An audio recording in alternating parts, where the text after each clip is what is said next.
Ang gintong puno. Sa malawak na hasyenda ng mangga, araw-araw ay naroon si Mang Lucas, isang matandang bantay na kilala sa kanyang kasipagan.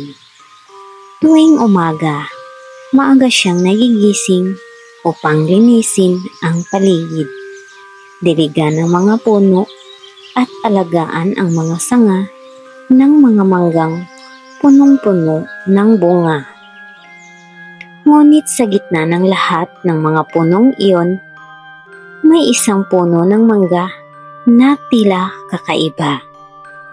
Malaki, luntiang-luntian, ngunit minsan ay hindi namunga.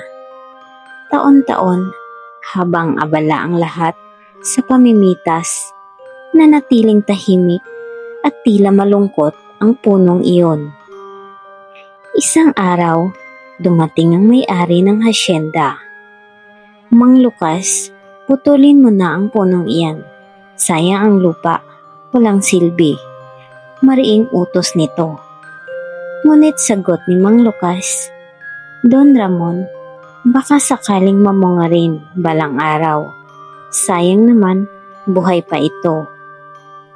Napailing lang si Don Ramon at umalis.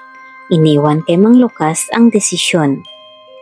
Simula noon, mas lalo pang inalagaan ni Mang Lucas ang punong iyon. Araw-araw niya itong dinidiligan, kinakausap, at pinupunasan pa ang mga dahon. "Huwag kang mawawala ng pag-asa," wika niya, habang hinahaplos ang puno. "Darating din ang panahon mo." Lumipas ang mga taon. Nagtaka si Mang Lucas nang isang umaga, habang sumisikat ang araw, may kumikislap sa dulo ng sanga. Nilapitan niya ito at laking gulat niya nang makita na ang unang bunga ng puno ay isang gintong mangga. Hindi siya makapaniwala. Kinabukasan, mas marami pa itong gintong bunga. Kumalat ang balita sa buong hasyenda. Maging si Don Ramon ay nagulat at halos hindi makapagsalita sa nakita. Isang huni ng hangin ang narinig ni Mang Lucas.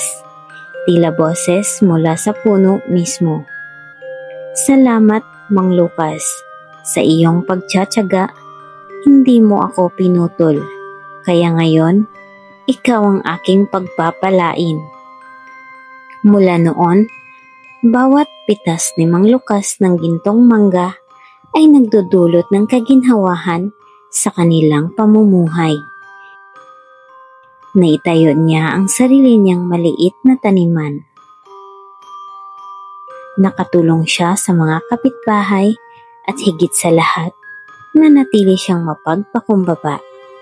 At sa gitna ng hasyenda, patuloy na nakatayo ang gintong puno sa gisag ng pag-asa at gantimpala para sa mga taong hindi sumusuko kahit mahirap at marunong maghintay sa tamang panahon.